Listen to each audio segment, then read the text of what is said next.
Hi, good day. My name is Ricardo, Wyngaard, and in this video, I want to talk about the second principle of the King Code on corporate governance.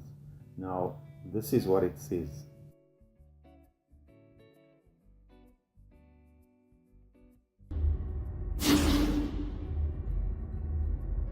So I thought it's interesting that this second principle continues the focus on ethical governance within the organization. This is because the first principle referred to ethical and effective governance. Now, the second principle is geared towards creating a culture of ethical governance within the organization.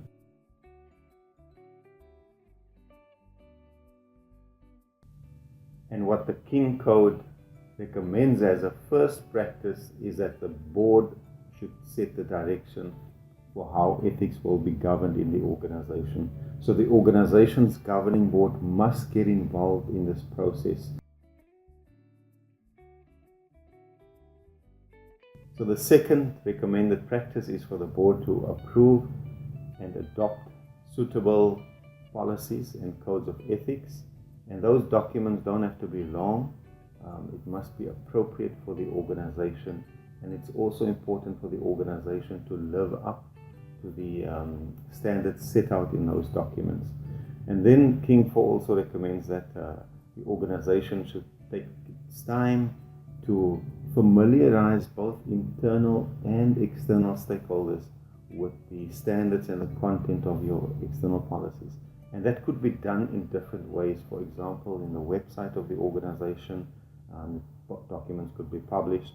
When you appoint employees or contractors, you can build in some of those ethical standards within the organization. And then, very importantly, when you induct or recruit and induct employees, also board members for the organization, that they be informed about the ethical standards and the ethical tone of the organization. I think that's so important that the organization would embark on that process to engage both internally and externally, to inform stakeholders, internal and external, on the standards of ethics for the organization. And then, if you've got staff members, the organization should then, or the board should delegate the implementation of that execution of the policies and the codes to the management or the staff, and also provide some oversight to ensure that there is effective compliance with the standards. And lastly, the issue of reporting. It's a central theme throughout King 4. And basically, the organization should report on particular principle and the recommended practices, including this particular one.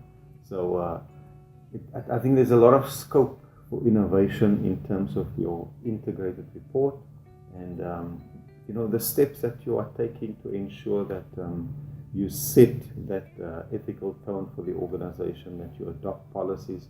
Those should be reflected in the organization's annual report. And I think it's good to sort of, as you proceed through the year and as you improve on governance, make notes on what aspects can be reported in the organization's integrated report. I think it's an exciting opportunity to display good governance on the part of the organization. And ultimately, it's about improving the effectiveness of the organization as it's promoting and implementing its public benefit objectives. I hope this video has been helpful.